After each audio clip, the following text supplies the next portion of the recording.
Hello guys, welcome to Techavro channel. Hope you're doing well. In this video, I'm going to show you how to restore deleted pictures on Android.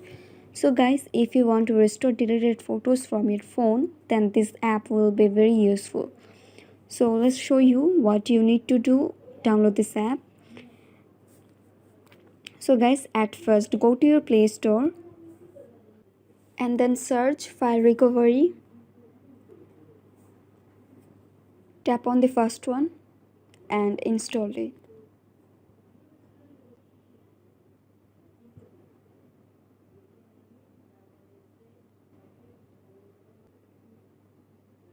So guys, your app has been downloaded. Now go to your app.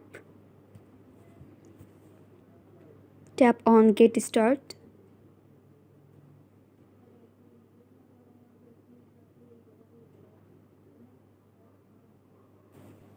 So guys, if you want to restore your deleted photos, then tap on Photo. So guys, as you can see, the scanning numbers are increasing very fastly, and you will see that all your old photos that you deleted are coming back, and that's how you can restore deleted photos from your phone.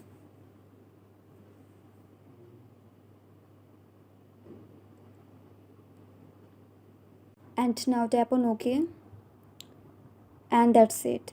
So guys, I hope this video was helpful to you. If it was, then please give a thumbs up and hit the subscribe button, and thanks for watching the video.